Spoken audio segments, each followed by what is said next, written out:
رجلا فيكلمني فأعي ما يقول. قالت عائشة رضي الله تعالى عنها: ولقد رأيته ينزل عليه الوحي في يوم شديد البرد فيفسم عنه فيفسم عنه وأن جبينه لا يتفسد عرقا. حضرت حارث د پیغمبر صلی الله علیه وسلم نه د کیفیت وحی پوښتنه وکړه. پیغمبر صلی الله علیه وسلم په جواب کې ورته ویلې کله کله ما ته وحی راځي په مسل د سلسله الجرس باندې وهو اشده علیه، خو دغه قسم وحی دا درنده وي په ما باندې، اشد وي په ما باندې. فیفسم عني، دغه وحی قطع کیږي د مانه. وقد وعیت عنه، حال دا چې ما دغه وحی یاده کړی وي د دغه ملائکه نه. اوس دغه قسم وحی په حضرت پیغمبر علیه الصلاة والسلام باندې شدیده ولې وه؟ د دې دپاره یوه وجه دا ده چې اسانه تعبیر وکړو، یو قاری ده یو سامع. قاری جبرائیل علیه الصلاة والسلام، سامع حضرت پیغمبر صلی الله علیه وسلم. په د اول شکل کې سامع چې رسول الله صلی الله علیه وسلم ده په ځان کې صفت قاری راولي چې جبرائیل علیه السلام ده. خپل بشریت مغلوبول او ملکوتی صفات په ځان کې غالبول دا د انسان د فطرت خلاف عمل ده. چې سړی د خپل فطرت نه وځي نو طبعا دا په انسان باندې ډیر بوج وي. هغه دوم قسم خو بیا هغه ده چې قاری په ځان کې په صفت سامع راوسته چې جبرائیل علیه السلام به د انسان په شکل باندې ځان ښکاره کوه. هلته خو بیا په نبي علیه السلام بوج نه و، جبرائیل امین به د ده صفت ته راغی. خو دغه قسم د اول چې ذکر کیږي چې شدت و ځکه چې په ده کې به صفات بشریت مغلوبه کېده، صفات ملوکیت په ځان کې غالبول چې د هغه سره مناسبت پیدا شي. او دومه وجه دا ده چې ذاتاً په قرآن عظیم شان کې خپله یو ثقالت پروت ده. رب کریم لو انزلنا هذا القرآن على جبل لرأيته خاشعا متصدعا من خشية الله. رب کریم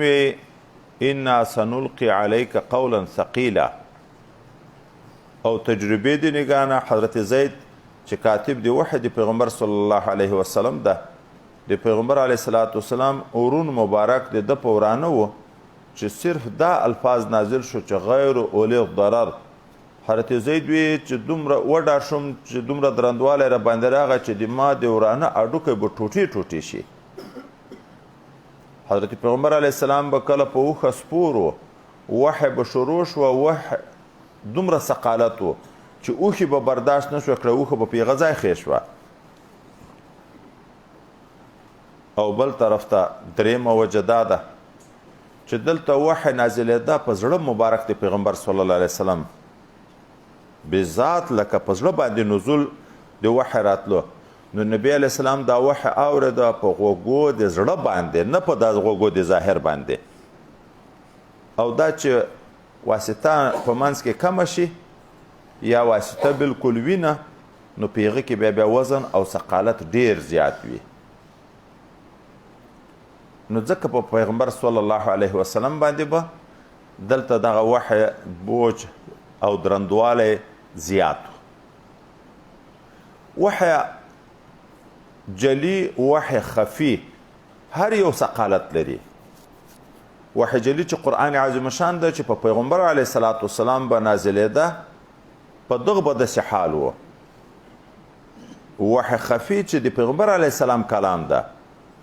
هغه هم چې کوم حقیقت چاته ښکاره شي په هغه کې هم داسې ثقالت ده چې بیا انسان برداشت نشي کړی. لکه یو واقعه کې راځي مولانا فضل الرحمن گنج مراد آبادی هندوستان کې یو علاقه ده، دا د شاه اسحاق صاحب بلکې د شاه عبدالعزیز صاحب په څه حصه د بخاري شریف کې شاګرد و. د ترمذي په اول کې به مسند ویلی د بسم الله نه پورته سند چې لیکلی ده، د بسم الله نه لاندې هلته د شاه اسحاق صاحب نه شروع کیږي. دی د شاه عبدالعزیز صاحب شاګرد و نو سند د عالی و یو بل شیخ الحدیث چې مشهور په حافظ د بخاري و یعنې ټوله بخاري شریف یاد وه د شاګردانو سره راغی ده ته د دې دپاره چې دی اجازه ورته وکړي د هغه هم سند عالي وګرځي خو مخکې علماو دستور دا و چې چا به اجازه په حدیثو کې غوښته نو اول به یې ده ته وویل ښه ته څه عبارت ووایه څه روایت تیر که نو بیا به زه اجازه درته وکړم دغه شیخ الحدیث چې حضرت مولانا فضل الرحمن گنج مراد آبادي ته دا تمانا ښکاره کړه چې که ته ماته په بخاري شریف کې اجازه وکړې ده ورته ویل څه عبارت ووایه د بخاري شریف ړنګه کړه بسم الله الرحمن الرحیم باب کیف کان بدء الوحی الی رسول الله صلی الله علیه وسلم وقول الله عز وجل انا اوحینا الیک کما اوحینا الی نوح والنبیین من بعده سړی ځای ته غلی شو حدثنا ګوره سند شروع کېږي غلی شو ښه وایه غلی شو وایه غلی شو هېڅ نشي ویلی نو ده ورته ویلې چې ته عبارت نشي تېرولی بیا اجازه دې چې شي غواړې هغه شاګردان حیران شوه چې دومره ماهر په حدیثو کې د بخاري استاز نه د بخاري حافظ ده دا نن څه پوه شوه چې لغړ صرف عبارت نشي ویلی نو چې کله د کمرې نه ووته د هغو شاګردانو د هغه شیخ نه خپلو شاګردانو پوښتنه وکړه چې څه در باندې وشوه ده ورته ویلې چې حدثنا ټکي ته چې راورسېدم ژبې میم کار پرېښی سترګو میم کار پرېښی نه مې څه لیده او نه ژبې کار کوه د مولانا فضل الرحمن گنج مرابادي نه چا پوښتنه وکړه هغه شیخ ووت دا ناسته خلکو پوښتنه وکړه چې دا څنګه دا خو ډېر مشهور شیخ و حافظ د بخاري و او اوس یکدم داسې بند شو چې عبارت یې نه شوی ویلی نو ده ورته وویلی چې په ده باندې یو تجلی د احادیثو د رسول الله صلی الله علیه وسلم راښکاره شوه دا وحی غیر مطلوبه ده د دغه حقیقت څه ورپه راغی برداشت یې نه شوی کړی ژبې هم کار پرېښی سترګو هم کار پرېښی نو ځکه په پیغمبر صلی الله علیه وسلم باندې دغه قسم وحی چې د هغه ډیره درنده وه خو چې وحی به منقطع کېده ده به بیا یاد وه دا اول قسم او دوم قسم وقال واحيانا يتمثل لي الملك رجلا او نبی علیه الصلاة والسلام ورته ویل کله کله بیا متشکل کیږي ما ته ملائکه د یو انسان په شکل باندې فیکلمونی د ما سره غږیږي تلاوت لږ لږ جمله راته ویایي په اعیا ما یقولو زه یادوم هغه څه چې دی ویایي دی راته ویایي زه یې پسې یادوم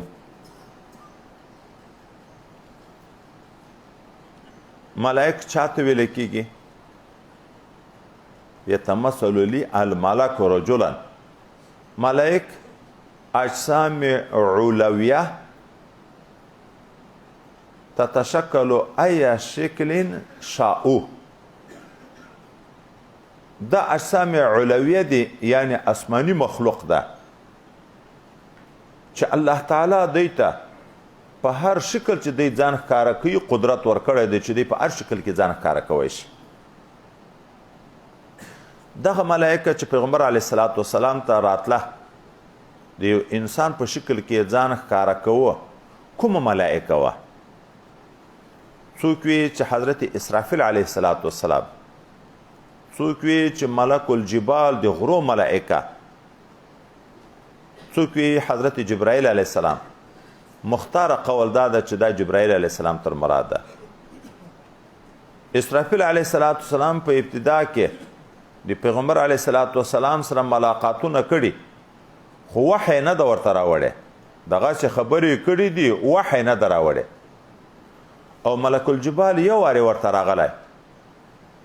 چې د طایف د طرف نه هغه بدبختانو ظلم وکړو د پیغمبر صلی الله علیه وسلم سره دی چې بیرته را روانو د ډېرې پریشانۍ په حال کې د جبرائیل علیه السلام سره ګډ ملک الجبال هم حاضر شو چې د الله تعالی د طرف نه رالیږل شوی و اجازه یې وغوښته د پیغمبر علیه الصلاة والسلام نه چې په دا خلکو باندې غرونه ورولي،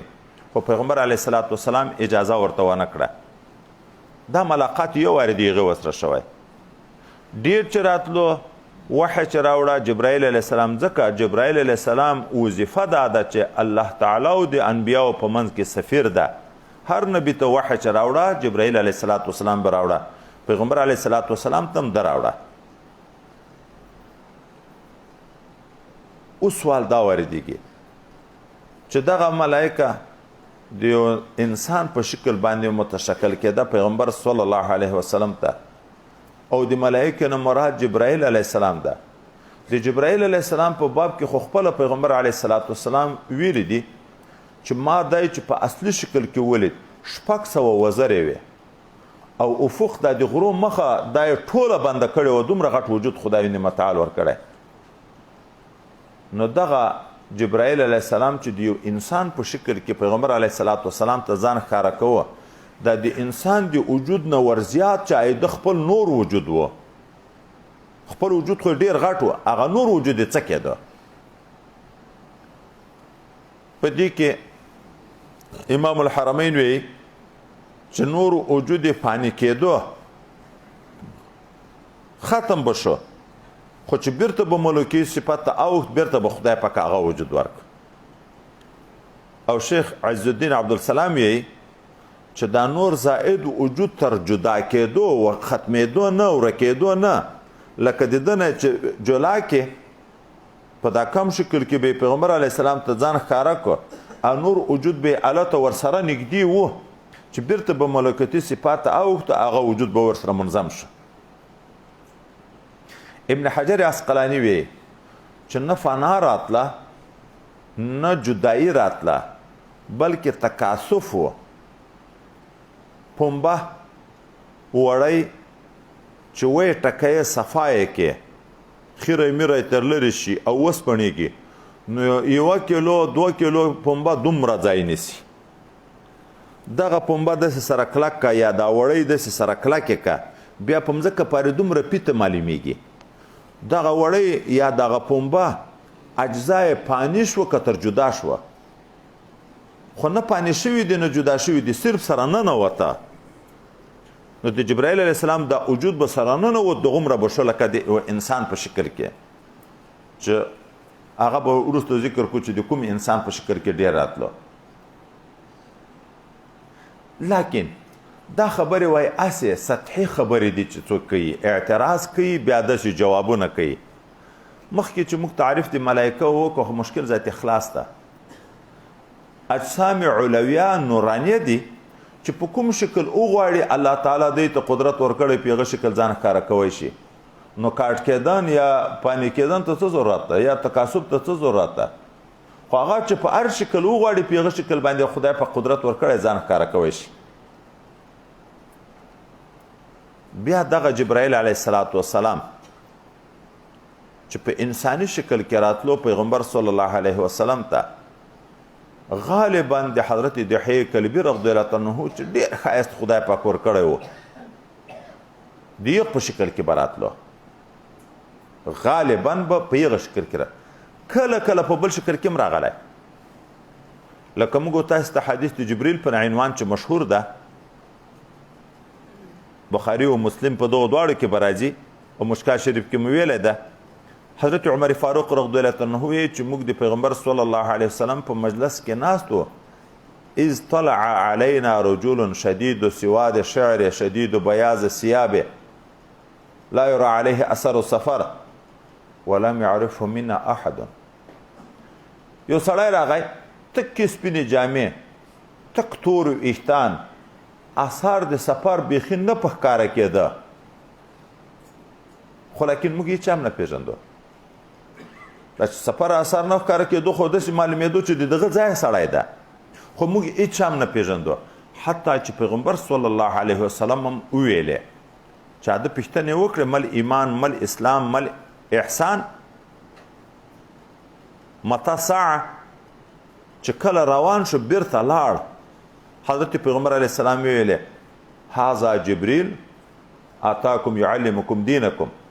خو بیا وی والله په هر وارې به چې راتلو ما پیژندو، په دغه وار چې راغی په اول الوهلت کې ما مونه پیژندو.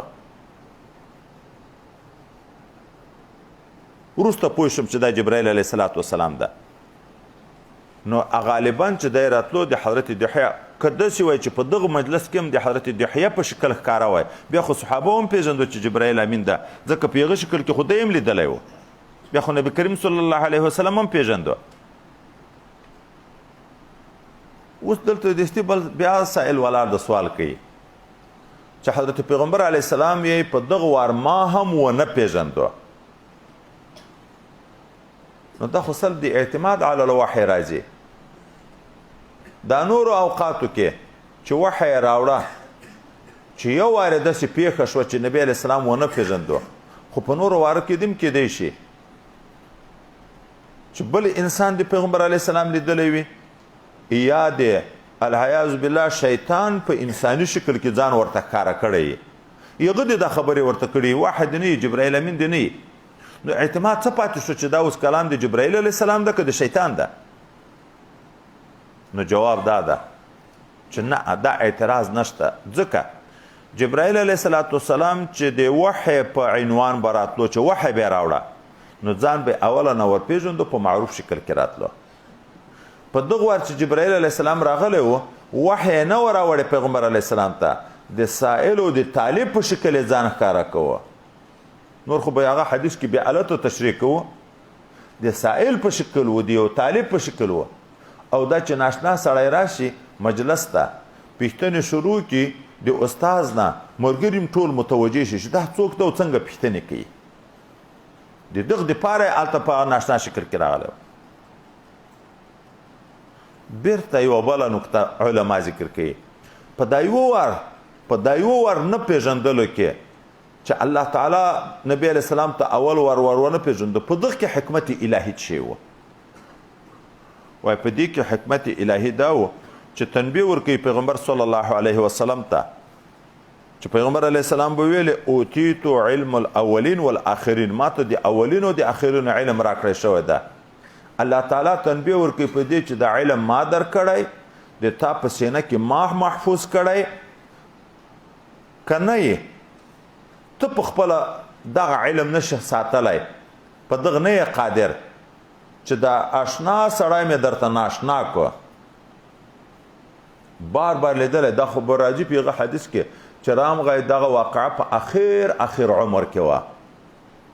چې جبرائیل علیه السلام په زراو وارې ملاقاتونه هم کړي، په آخر وخت کې په ناشنا شکل کې ورولید چې اشنا درته ناشنا کوی شم، نو دغه علم هم درنه ورکوی شم.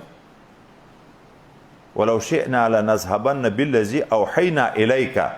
که اراده وکړو هغه وحی چې دا موږ تا ته دروړی دا به هم د تا نه لرې کړو. ثم لا تجدو لک به علینا وکیلا، بیا به بل څوک نه کې پیدا چې بیرته یې درکړي، موږ په مقابل کې به بل وکیل و کار جوړونکی د تا بیا نه وي. دا تنبیه ده چې انسان کې عجز ښه صفت ده، د هر څومره علم سره باید سړی عجز وکړي. داسې نو یو څه واقعات نورې رانقل کړي دي. مولانا محمود یعقوب نانتوي رحمه الله چې صدر المدرس د دارالعلوم دیوبند و، استفتاء دپاره څوک ورته راغله، فتوا یې تر وغوښته، د جواب ورکړه، جواب یې ورته ولیکو، د جواب په آخر کې خپل نوم ترویر شو چې دسخط کوي، نوم ترویر شو. په ناستو خلکو کې یو چاته مخ ورځه څه نه میږم. ګورې د الله یو حکمت د ټول دارالعلوم دیوبند صدر ده، خپل نوم ترویر شو، هغه وروښوه چې محمد یعقوب نومیږي، خپل نوم یې ولیکه. اشرف علي تانوي صاحب څومره مشهور عالم، پیر طریقت، شیخ الحدیث، خو د ده دوه ودونه وه، هر واده یې ځان ته کور و، د خانقاه نه خپل کورونه یې لږ لرې وه. یو وخت کې د خانقاه نه راووت، د خپل کور لیاته ورکه شوه، په خپل کلي کې په خپل علاقه کې د خپل خانقاه نه راووت، خپل کور لیاته ورکه شوه. شیخ عبدالحق رودلوي رحمت الله علیه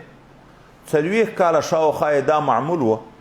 چې د اذان نه مخکې به جومات ته تلو، په خپل لاس به جومات جارو کوه. یو لوی بزرګ عالم ده، خو د استغراق داسې کیفیت و د الله تعالی په انواراتو مشاهدو کې به داسې مستغرق و چې کور نه به راووت د جومات لارې نه شوه پیدا کولی خادم به مخکې روان و هغه به ورته ویل حق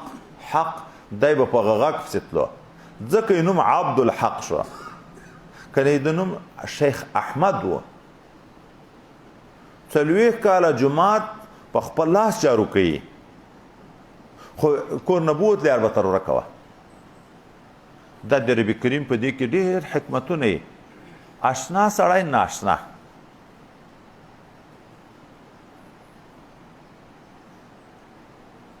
دا بله ورځ ملګری راغی تیر کال یې دلته دوره را سره وکړه هغه ناتخوان څه نومېده ناتونه یم چې جوړول نه دا بل مشهور بدري تکل دا د اوس مې نوم هغه بل ورځ راغی ستړی ماشي او شپه یې را سره وکړه بیرته لاړ تر پایه پورې ځان سره مې چې چورت ووایه چې دا اوس دا څه نومېده اوس داسې خو مې د ډېرو ملګري نومونه بیخي زده نه یي که نه هغه خو به سړی اوله نه معذور وي چې زده یې نه یي اجري زه نه اخلم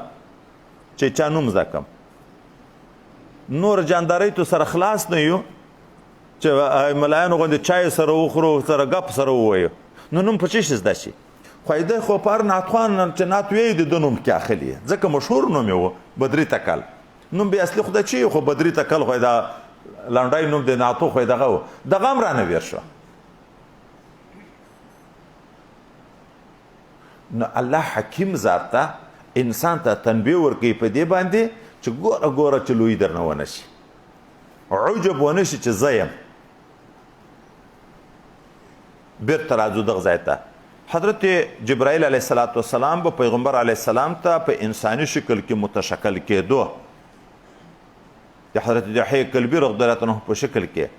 مطلوب خو مو ویلې اوس د عبارت په لحاظ باندې کله کله متمثل کېدو ماته ملائکه رجلن دا رجلن منصوب د نسب په څه لحاظ ده څوک چې نسب بنا بر مفعول مطلق توب ده يتمثل لي الملك تمثل رجلين څوک چې دا نسب بنا بر حالیت ده يتمثل لي الملك هيئة رجلين څوک چې نسب بنا بر تمیز ده بدر الدین عینی په دغه ځای رات کوي حالیت باندې مراد کوي چې حالم نه ده منصوب بنا بر حالیت هغه نه ده ولې نه ده ځکه حال حمل وي په ذل حال په منزله د خبر ده نو ترکیب مبتدا او خبر جمله اسمیه به تر جوړېدی شي دلته دا ویل کېدی شي چې الملک رجل حمل د رجل په ملک صحیح کېږي دوم حال خو په هغه شي کې راځي چې په هغه کې تغییر راځي رجولیت کې خو تغییر نه راځي چې یو سړی بالغ شو رجل د ذات تر مرګ پورې رجل د پیغ کې خو تغییر نه راځي او تمیز هم نه ده صحیح ځکه تمیز خو لپاره د رفع د ابهام وي نه ابهام په معنا د تمثل کې شته نه ابهام په معنا په نسبت کې شته چې نسبت یې ملایکې ته کېږي نو رجلان د رفع د ابهام د چیش لپاره راغلی نو دی وی دی منصوب ده په نزع د خافض یتمثل لی الملک صورت رجلین خو صورت ټکی مضاف حذف شوی مضاف الیه قائم مقام دیغه د نو اعراب دیغه مضاف په د باندې راغلی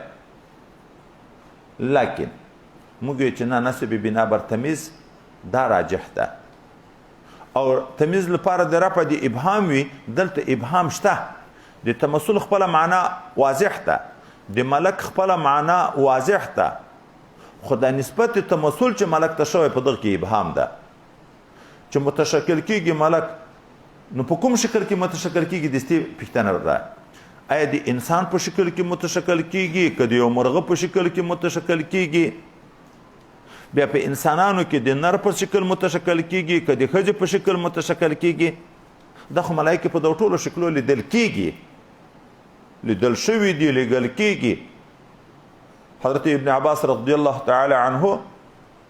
په کفن کې پټ دفن کوي احوالو کې راځي چې یو مرغه راغی د په کفن ورننوت بیرته نه د تراوتلی ورک شو پکې چې دایمه په قبر کې وای کېښی غیبی تلاوت ما اوریدو یا ایتها النفس المطمئنه ارجعي الى ربك راضيه مرضيه فادخلي في عبادي وادخلي جنتي دا به بیا په احوالو کې راځي تلاوت ما اوریدو څوک مو لیدل نه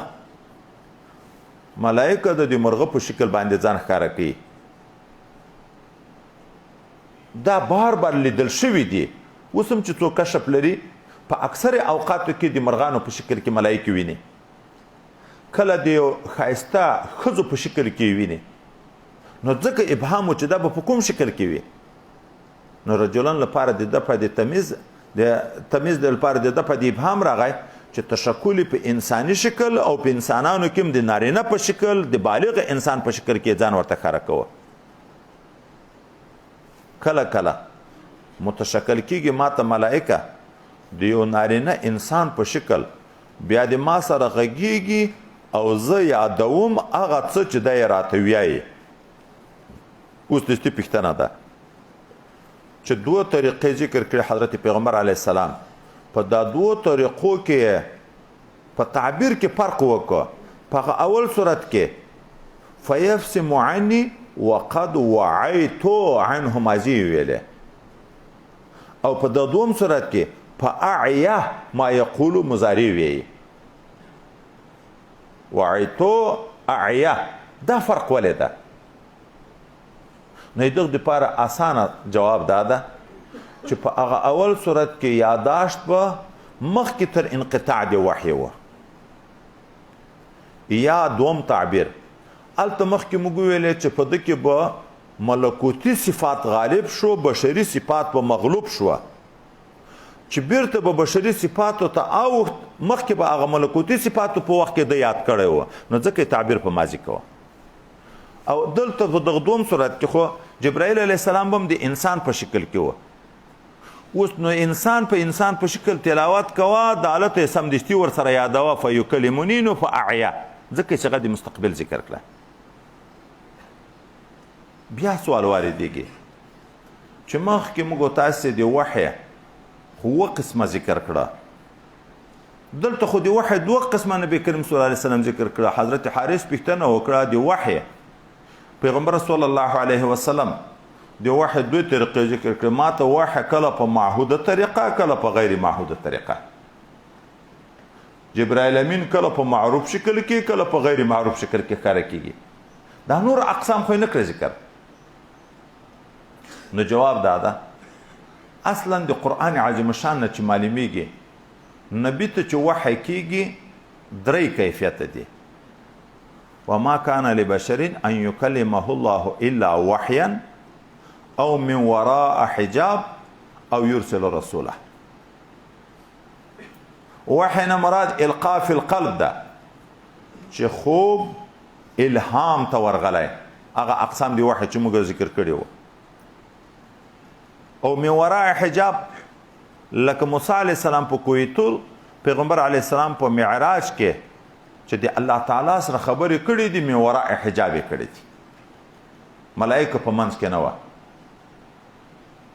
دریم قسم د رسول په واسطه د ملائکه په واسطه چې عام اوقاتو کې خبرې په دغه شکل کې وي اوس د دغه دریو شکلو کې هغه شکل چې هغه وحی ده چې نوم الهام ته ورغلی مختص په نبی پورې ده اخو ولیتم کېږي دا دوم قسم من وراء حجاب په ټوله زندگی کې پیغمبر علیه السلام ته یو وارې پېښ شوی چې د معراج په شپه وه نو د جواب دی غالبي احوالو چې مختصم په نبی پورې د ولی ته نه کېږي وحی د رسالت خو نبی ته کېږي هغه وحی د رسالت چې نبی ته کېږي او په غالب اوقاتو کې هغه په دغه دوه طریقو باندې ده چې ملائکه راځي خو ملائکه کله په معهود شکل کله په غیر معهود شکل کې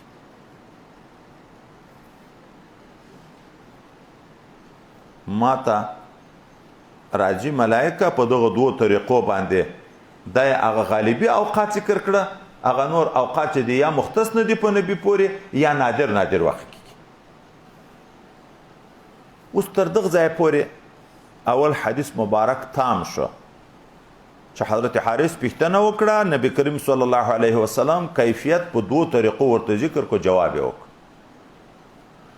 په دغه دوو کې په دغه یو قسم کې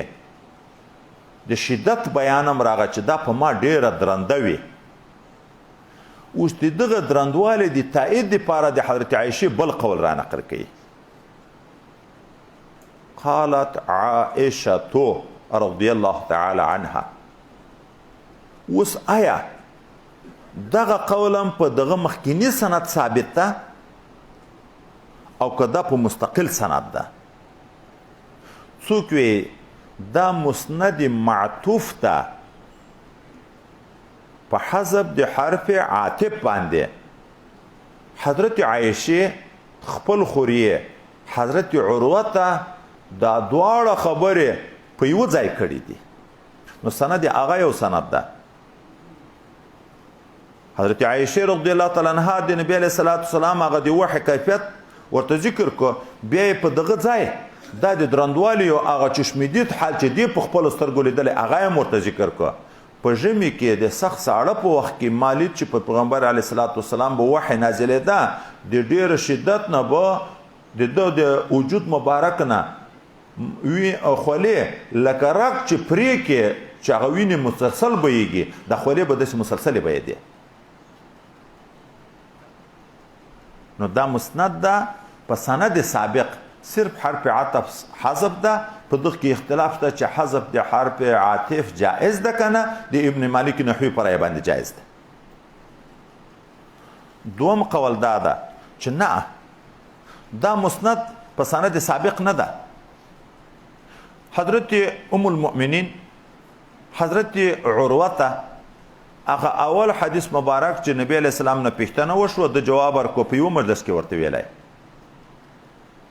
د خپل چشم دید حال بیا بل وخت ورته ویلی. خو حضرت عروه بیا یو څه وخت داسې به کړه چې هغه شاګرد ته به چې هغه اول حدیث بیان کو، بیا به په یغه مجلس کې دا دوم حدیث هم ورته بیان کو. وروسته دغه تعامل په علماو کې پسې راغی، نو هغه سند د هغه اول د دوم حدیث په ذات ترکوه، سند نه ذکر کوه، لنډ به د تایید لپاره چې حضرت عایشې ورته ویلي وه. حضرت عروه خو به د تایید لپاره سند نه کو ذکر، په هغه مجلس کې بیا هم ذکر کو. وروسته په دغه تعامل راغی، نو دا معلق ده. تعلیقات بخاري په بخاري شریف کې لکه مرفوع مسند احادیث چې مخکې موږ تاسو ذکر کړي وو، تعلیقات 1441 معلق احادیث دي په بخاري کې، 1441. نو تعلیقات دغه وی چې سند نه ذکر شوی او متن ذکر شوی وي. حضرت ام المؤمنین عایشه صدیقه رضی الله تعالی عنها وی ما پیغمبر علیه السلام لیدلی چې په ده باندې به وحی نازلېده، سخت ساړه به و، خو چې دا وحی به د ده نه منقطع شوه، دا تندی مبارک به لا یتفسد عرقا، بهیدو د خولو د وجې نه. فسد اصلي د رګ پرې کولو ته ویلی کېږي، دا تشبیه ده لکه رګ چې پرې کې وینې مسلسل روانې وي، د د تندي مبارک نه به دا خولې دغسې مسلسلې روانې وي. اوس دا حضرت پیغمبر علیه السلام د ژمي د ساړه په موسم کې د وحی د نزول په حال کې ولې خولې کېدو؟ دا خولې کېدن یې ولې راتلو؟ یو د دې وجه نه چې وحی مخکې موږ ویلې چې انا سنلقي علیک قولا ثقیلا، وحی درندوالی لري. او موږ تاسې دا بازار کې پنډیان وګورو چې دا ګونۍ یې په شا کړي، د ژمي په موسم کې د دې کالي لانده خوشته په خولو باندې که نه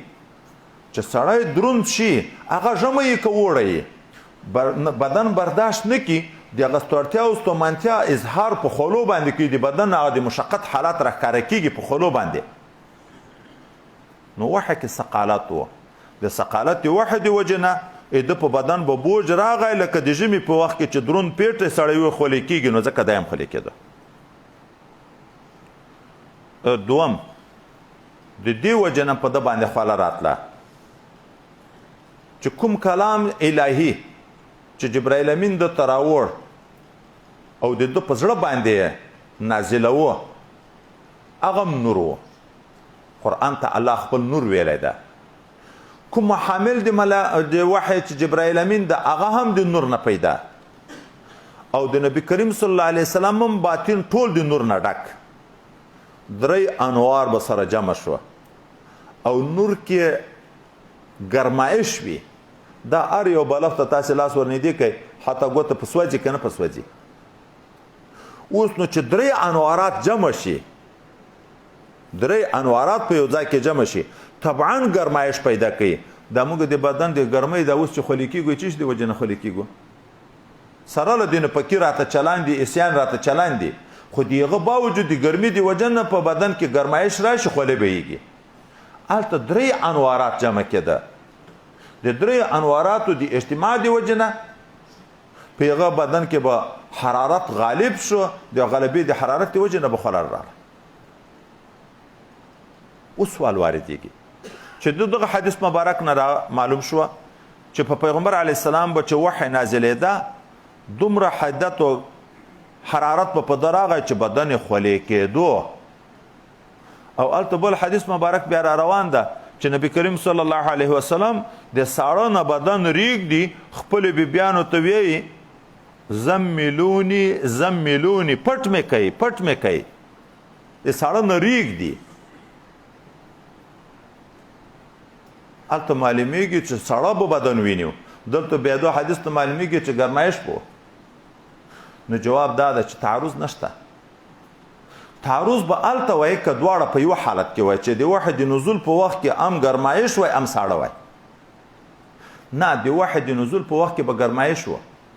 خو موږ تاسې بدن چې خولې شي دا د ویښتانو بیخونه مسامات سوری خلاص شي خیلی تر لرې شي چې بیا هوا را باندې لګیږي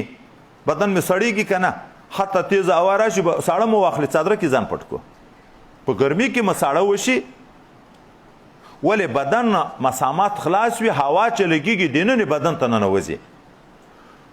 حضرت نبی علیه السلام چې راغی زمیلونه خو یې په وخت کې خو وحی نه وته شروع وحی چیرې په نازله شوی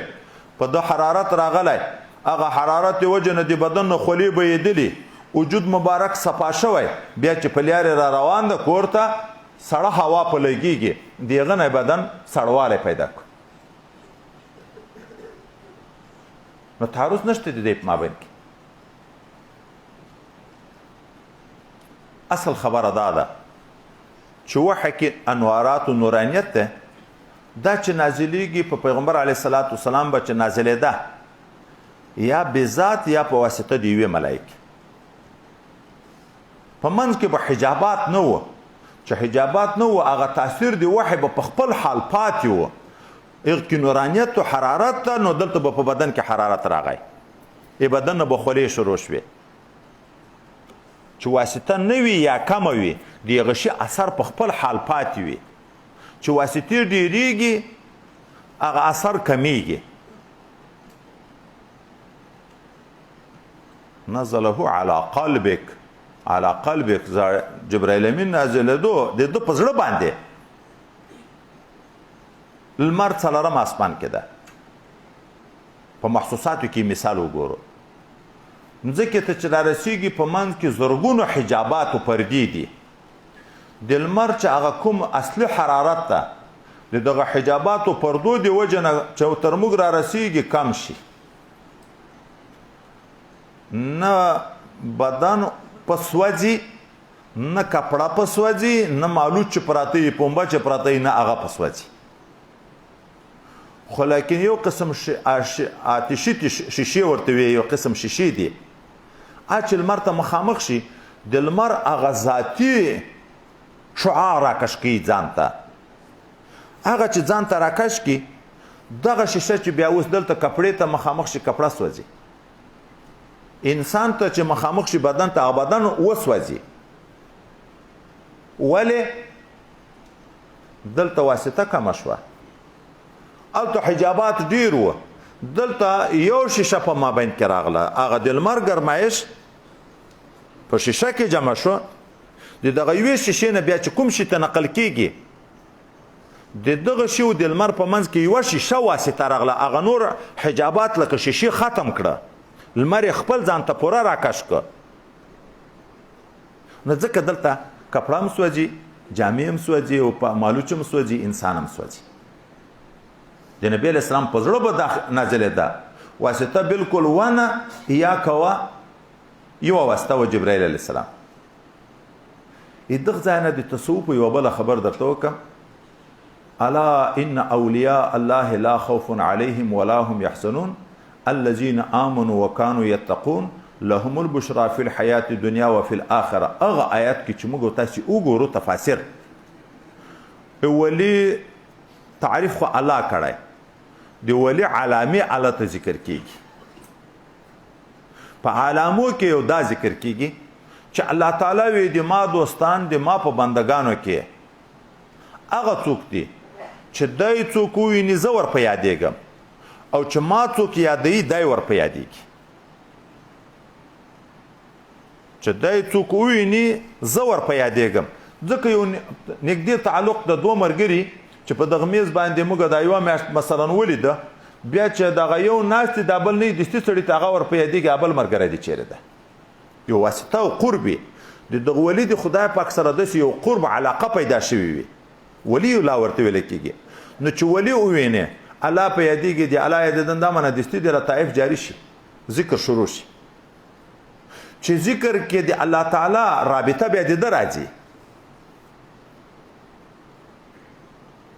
هلته بیا مزید یو عجب خبر کوي، دا جذب باندې چې خلک اعتراض کوي. دغه ځای په باب کې وایي چې قرآن عظیم شان د الله کلام ده. دا څنګه خبر ده؟ موږ ته ویلی شوي دي چې څوک تلاوت کوي نه جذب کیږي، حافظ د قرآن نه جذب کیږي، په مجلسو کې اوري نه جذب کیږي، خو چې کله بیا مرید شي د مرید نه بعد بیا جذب کیږي، د مریدي نه بعد. دا څه وجه ده؟ دوی دا معنوي چې نه دا خو دروغ کوي، د دغه څه ثبوت ته خو دغه قرآن ده، د الله تعالی کلام ده. مخکې ویل نه جذب کېده، اوس جذب کیږي. په بل ځای کې چې وي نه جذب کیږي، د خپل شیخ په مجلس کې چې وي هلته بیا جذب کیږي. دا څه وجه ده؟ نو هلته دغه عین دا مثال ورکوي، وایي د الله تعالی د طرف نه خو قرب بندگانو ته نحن اقرب الیه من حبل الورید موجود ده، خو د بنده د طرف نه بعد ده، ګناوي دي، حجابات دي چې څومره انسان اخلاق کمزوري کیږي، اعمال کمزوري کیږي، د الله تعالی نه لرې کیږي که نږدې کیږي. خو دا لرې کېدن د رتبې په لحاظ ده، الله تعالی ته خو مسافه نشته، مکان په لحاظ باندې خو نشته. اوس نو عام انسانان د رب کریم نه د خپلو اعمالو د وجې نه لرې دي. دا دوی چې وایي چې فیضات خو د الله د طرف نه راځي، هغه خو ټولو دنیا ته راځي، نو ولې دغسې نه جذب کیږي چې مرید چې بیا جذب کیږي؟ نو وایي دغه د شیخ سینه چې د قدراتو نه صفا شي، نو دغه بیا مرکز د فیضاتو الهیه وګرځي، د رب کریم د طرف نه فیضات راځي، د ده په سینه کې جمع کیږي. اوس د مرید او د الله په منځ کې بعد و د خپلو ګناهو د وجې نه، خو دلته دا شیخ استاد چې ده دا هم یو انسان ده د ده غوندې، او ده ته ورنږدې ده. ده چې اوس هغه فیضات چې د سینې ته راغلي چې د مرید سینې ته یې متوجه کړه، برداشت ونه کړي چغه تر وځي. خو هغه لمر ده، کپړه نه سوځي، خو چې دا شیشه ورته مخامخ کې ولې سوځي؟ بیا دا په محسوس شي کې چې دغه خلکو ته وي ولې دا سوځي؟ خو لمر خو هغه لمر ده، ټوله ورځ لمر ته پراته شیان نه سوځي، خو چې دغه شیشه ورته مخامخ شي بیا وسوځي. نو چې سړی مرید نه وي، دغه فیضاتو انتقال د سینې ته نه راځي. جذب د کومې خوا نه پیدا شي؟ جذب ولې پیدا کیږي؟ سورة زمر چې وګورو، یقشعر منه جلود الذین آمنوا ثم تلین الی ذکر الله، دغه آیتونه چې وګورو د جذب تحقیق په بیا هلته ووینو. وایي دا چې فیض زیات شي او ظرفیت کمزوری وي، نو هغه انسان ته جذب پیدا کیږي. چې چاته فیض نه وي، جذب په څه شي پیدا شي؟ او یا د چا استعداد فوق وي، یک ته جذب نه راځي، مثال یې داسې ورکړی په محسوساتو کې ګورئ دا یو خیلی جګې جګې کوزې دي دا غړۍ یې داسې تنګې وي اوس دغه کوزې ته اوبه ور اچوه د سطل نه چې اوبه ورپورته شي دا ډېرې اوبه ورپورته شي دا کوزه برداشت نه لري چې تیر شي د کوزې نه هغه هوا راجمع شي دا اوبه پورته پورته راغورځي ډوب ډوب غږ کوي که نه کوي خو که نری نری ورتویږي چې هغه د کوزې غړۍ نه په ډکېږي لږ لږ ورتویږي بیا اواز کوي دغه ډکه بالټۍ بیا لوی تال ته ور واچو چې تال خوله آزاده ده چې کوزې ته یې ټولې په یوه ور اچوي کوزه نارې شروع کړي خو دغه بالټۍ ده تال ته یې ور اچوه په تال کې بیا نارې نه ځکه خو خوله غټه ده برداشت ده هغه شی ټول ځای بل مثال ورکوي دا سیلاب نه ده د باران اوبو دا چې را روان وي چې سیلاب کم وي نارې یې ډېرې وي شار و شور یې ډېر وي چې سیلاب کم وي غورا شرنګا یې ډېره وي ځکه هغه لږ لږ تیږې برداشت نه لري تیږه په تیږه لګېږي غږ کوي شی په شي لګېږي غږ کوي خو چې سیلاب ډېر زورور وي داسې تیر شي په څنګ پورې د تیر شي تا ته درک نه لګېږي ما یو وخت کې دغه ویلې بیا مې دلته یو مثال ذهن ته راغی موږ یې باندې ختم کوو د دغه طرف نه دا سکوټر نه چې خلک درئ سکوټر چا چالان کو نو داسې بده ټرایه شوه چې موږ یې د ختم نه ویستو د یغ طرف نه بیا نور حسن حاجي صاحب د موږ موټر راننه ایست موټر لاړ ودرېدو موږ نه پوهېدو ما ځای ته ملګرو ته دغه مثال ورکړم ما ویلې ګوره دغه سکوټر سرنګسر کنکای وټرای دنیا ته ورسېده هغه موټر وګوره حجم یې غټ وګوره خو هغه هېڅوک په پوه هم نه شوه استعداد کې فرق ده د صحابو استعداد فوق و جذب په یغو ډېر نه راتلو دومره راتلو چې د هیبت خبره به واورېده ویښتان به ځیګه ودرېده تاسو فکر کړی کله کله د سړي انسان د ویښتان داسې ځیګه شي دا ویښتان ګوره د ما ځیګه شوه ځیګه ودرېده د هغه نه بعد جذبونه شروع شو چې استعداد کمزوری شو پایز و ځکه خیر القرون زمانه وه فیوزات ډېر وه خو لیکن تابعان چې د یوه درجه راکم شوم دغه ته بیا جذب شروع شو د تلاوت په وخت کې به بعضې ولوېده بېهوښه به شوه دغسې چې طبقه طبقه رانږدې کېږي موږ ته به دوم طرف ترمیزي کې انشاءالله راشي د قرآن عظیم شان په فضایلو کې د سهار په لمانځه کې او عالم یې چې په جمع په پلان کې پسې ولاړو د تلاوت شروع کړه چې دغه ځای ته راغی فاذا نقر فی الناقور په هغه ځای خره میتن بېهوښه شو ولوېده مړ شو سا یې وخته برداشت نه و د قیامت حال ورته خدای پاک منکشف کړه په هغه ځای سا او هغه راوي وی چې زه په خپله پکې موجود وم چې کور ته مې بیا وروړ دا مړی مې بیا کور ته وروړ یو څوک د تلاوت وجه نه مري تلاوت واوري روح قبض شي یو څوک داسې حال ته ورسېږي چې چغې د خولې نه وځي ولوېږي سر یې مات شي دا باندې کې موږ ختم کوو د دورې یو طالب و د کوټې بیا شهید شو جذب شو چې یو وخت کې ما سترګې رالوڅې کړې خو دا طالبان په لګیا دي چې د ورومې کته چې تک سور په وینو لړلی ده دا طالبان په وینو دی چې داسې تللی لګېدلی دغه سر یې مات ده د سر د ماتوالي باوجود دی په ځان نه پوهېږي دغسې دا ځان جګوي په مځکه یې ولي دا وینه یې بادېږي یو چا ته داسې حال پیدا شي او یو څوک ناستې خپل خاندي په دغسې مجلس کې ناستې خاندي په دغسې سبق کې ناستې خاندي د خبرو کې انکار ورته پیدا کېږي چې دا د ځانه نارې وایي یا ټوپونه وایي زه ولې نه یم خو زه هم په دغه ختم کې ناست یم کوزه چې نسکوره کې په شا باندې نلکۍ د پاسه نه پوره پرېشر پسې ور خلاصه کړه خو کوزه د په شا ورته نسکوره ایښې ده کوزې ته دننه شی ورځي چې کږه دې ایښې ده چا لږ ورځي بېرته به ترتویږي شی پکې پاتې کېږي دا خو خپل انداز ده دا ملګري کله کله ما ته دا ویې لکه بیګا مې یو ملګري راته ویلې چې تا توجه راته کړې وای ما ورته ویلې مالې زه هره ورځ توجه کوم په دا ختم کې هره ورځ توجه کوم خو دا د چې یو طرف نه داسې حال نشته چې موږ ځان ته دا کیفیت معلوم کړو چې اوس ما ته توجه وشوه که نه وشوه چې هر ملګری داسې فرض کړي چې ما ته توجه شروع ده فرض دا کړي چې ما ته توجه شروع ده بیا یې خپله په کیفیت باندې به پوه شي چې دی دته کې حالات بدلیږي که نه بدلیږي داسې ملګري راغلي چې په ختم کې شریک شوي دي بیا یې ما سره لیدلي هم نه دي بیرته تللی بل امیر احمد خلیفه صاحب ته حال ویلی دي چې بس نفس چې ومې لید په لیدلو کې په ما ستړې مشي کې د ما کار وشو ما ذاتي نور ضرورت نشته ما درته ویلي چې خو تصوف په اسرار نه بیانوو دومره به دا اوس درته ووایم پرون د فیوزاتو خبر ما درته وکړه چې د یوه شیخ رابطه ملګري ویلي چې د کنکي هغه په شکل وه یو ملګری بېګا راغی راته وایي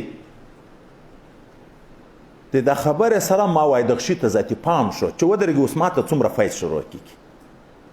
په عام سبق کې په دغه مجلس کې وایي کیفیت ملي د اول لکه یو جام چې څوک چاته د شودو نه ورډک کړي وروسته رازیاتېدو لکه یو تال چې ډک کړي وروسته دومره کیفیت پیدا شو چې لکه دا ټوله دیره مکمله په پیس کې ډوبه شوه دا مې وایي خپله په دغه پرونی سبق په سبق کې دننه دا کیفیت ولید خو موږ نقصان قابل است وگرنه علی الدوام فیضی سعادتش همه کس را برابر است رب کریم خو قرآن د ټول دنیا د پاره را لېږلی خو ګټه څوک اخلي هدن للمتقین قرآن هدایت د ټول دنیا د پاره خدای پاک را لېږلی که نه دی را لېږلی خو خپل خدای پاک تخصیص کوي ذلک الکتاب لا ریب فیه هو هدى للمتقین ولې وایي ګټه متقي ته راخلي دا نور خلک ګټه نه ته راخلي اوس مسلمان په دنیا کې ډېر دي که کافران ډېر دي اوس هغه د قرآن موجود ده معجز کلام موجود ده خدای مني نه چې مني نه پای څنګه ورته پیدا شي پیدا به د قرآن څنګه ورته پیدا شي چې مني نه څوک هغه ته به څنګه پیدا شي پیدا خو پس له منلو نه د چې واري منل راشي نو به هر تقدیر دا چې حضرت پیغمبر علیه الصلاۃ والسلام ته به دا وحی راتله انوارات و فیوزات و اجتماع په یوه ځای راتله نو یو حدت و تیزی به په حرارت کې پیدا شوه د هغې د وجې نه به د بدن نه خوله شروع شوه او چې کله به بیا وحی منقطع شوه هلته به بدن باندې بیا چې سړه هوا لګېده نو په هغه وخت کې به بیا د ده په بدن باندې ریګ راغی بیا به ویلې زه میلونې قالت عائشة ولقد رأيته رسول الله صلى الله عليه وسلم کله لید ينزل عليه الوحي چې وحي به په ده نازلېده في اليوم شديد البرد فيبسم عنه یا فيبسم عنه وأن جبينه لا يتفسد عرقا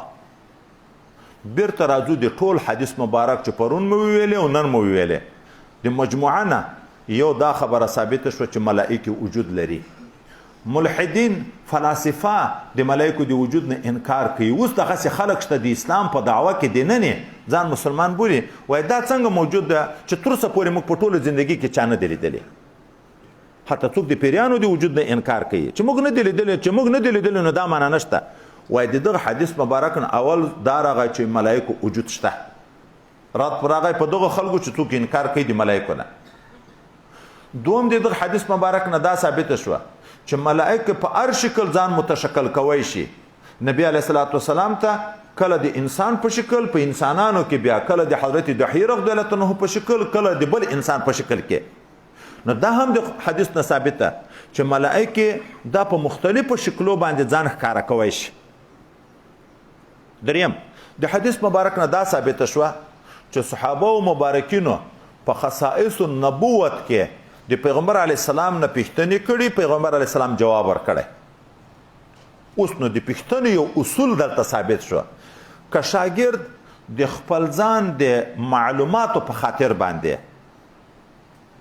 د شک او د تردد د ازالې په خاطر چې په یو خبر کې شک ورته پیدا وي سوال وکړي د استاز نه دا به ادبي کې نه راځي استاد باید هغه ته جواب ورکړي. خو که سوال د طالب د شاګرد د مرید په تمسخر بنا و چې په استاد په شیخ مسخرې ویلې، په تعنت په عناد بنا دو دیغه درول مطلوب و، لکه د نبی علیه السلام نه به چې منافقینو پوښتنې کړې، دغه سوال قابل د جواب نه ده. نو لہذا که جواب ورنکړی شي دا په هغه کتمان د علم کې په هغه قواعد کې نه راځي چې د چا نه پوښتنه د یو مسلې وشي او دای جواب ورنکړي، په ورځ د قیامت به د اور کیزې خولې ته ورلویږي، دا بیا په هغه کې نه راځي. حضرت نبی علیه السلام نه پوښتنې شوي، خو پوښتنې چې د تعنت په عنوان نه وي، د تحقیق او تفسیر په عنوان وي، په هر ځای کې په هغو ځای کې پیغمبر علیه السلام جواب ورکړی. مخکې د قرآن نه موږ ته درس ده، کله صحابي پوښتنه په یو شکل کړې، خو الله جواب په دوم قسم را لېږلی. په یغ کې تنبیه ده، دغه شي پوښتنه ما کوی، تا په یغه کې څه یسألونک عن الاهله، د سپوږمۍ ولې کله لویږي کله کنکۍ کېږي، مسله د ریاضي وه. پوښتنه په یغه صحابي وکړه، جواب الله تعالی څنګه ورکړه؟ قل هي مواقیت للناس. اته د لویدنو د کنکیتوب سره څه فایده ده په یغه کې؟ ته یې په پایدو ځان خبر کا چې د دغه میاشتې د کنکیتوب او د لویتوب د وجه نه د معاملاتو، د عباداتو، حج او روژې او د دغه احکامو تعین تا ته راځي. کله به پوښتنه ویسألونک ماذا ینفقون، موږ څومره دنیا صدقه کو، الله جواب په مقدار نه ده ورکړی. قل ما انفقتم من شيء فللوالدين والاقربين، په ښه ځای ولګوه، لږ وي که ډېر وي خو په سم ځای ولګوه. نو دا معنا دا نه د ضرور چې طالب پوښتنه وکړه، د طالب د سوال جواب ته په هغه تر دته یې فایده وښیه. حکمت کې دا ده. اوس مو ویلې چې د نبي علیه السلام نه په دا یو وار د جبرائیل علیه السلام ظهول چې د ده نه یې هغه تعارف ختم شو، حکمت کې څه و؟ حکمت ما بیان کړه. نو لہذا د حدیث مبارک نه دا معلومیږي چې جبرائیل علیه السلام د نبی علیه السلام نه پوښتنې شوي، خو د تحقیق په بنیاد یې هغه جواب ورکړی. ورسره د حدیث مبارک نه دا معلومیږي چې کلام الهي وحی ته ډېر لوی ثقالت خدای پاک ورکړی، ډېر لوی وزن خدای پاک ورکړی. اخر کې اوس دا سوال ده چې باب ده په بدء الوحی کې، په حدیث کې د بدء الوحی خبره راغله، نو حدیث تطبیق دی ترجمه الباب سره، لکه ابول ورځ کوم چې انما الاعمالو کې خبره وکړه، دلته څوک سوال کوي چې دا حدیث خو مطابق د ترجمه الباب سره نه ده، په ترجمه الباب کې خو بیان د بدء الوحی ده، او په حدیث کې دوه کیفیت د مطلق وحی دي، د بدء الوحی خبر خو نه ده پکې راغلی. نو جواب محدثین څوک داسې کوي چې عین د باب سره په دا ظاهر باب سره مطابقت موجود ده. نبی علیه الصلاة والسلام په حدیث کې دوه کیفیت ذکر کړه، ما ته کله ملائکه په انساني شکل راځي، کله په غیر معهود شکل کې وي. په اوله ورځ هم چې وحی ورته راتله، جبرائیل امین ولې د انسان په شکل ځان نه ورته ښکاره. موږ تاسو ته د اوږد حدیث را روان ده چې غار حرا کې د وخت تېروو چې ناڅاپه جبرائیل امین راغی او راته وی اقرا، په ملکوتي شکل کې او که په انساني شکل کې. خو هغه د اولې ورځې وحی بیان هم په دغه کیفیت کې راغی. او دوم طرف ته جواب څوک دا کوي چې مخکې موږ تاسې اول عنوان کې ویلي وو چې مصنف بدء عنوان ذکر کوي، خو مراد ټول حالات وي، تخصیص تر هغه بدء پورې نه وي، لکه بدء الاذان، بدء الحیض، بدء الخلق. په نورو ځای کې اصلا دلته د مطلق وحی سره بحث ده، د مطلق بحث راغی په دغه حدیث مبارک. یا دریم جواب د شیخ الهند رحمت الله علیه رایه دا ده چې په ترجمه الباب کې اشاره د عظمت وحی ته، بدء الوحی نه مراد مقصد بیان د عظمت وحی ده، هغه په دغه حدیث کې صریح راغله. دومره عظمت خدای پاک ورکړی چې افضل المخلوقات چې حضرت رسول الله صلی الله علیه وسلم ده چې یغلی د وحی برداشت نشوی کړی، په دغه خولې روانې شوې په سخت ژمي کې. نو د ترجمه الباب سره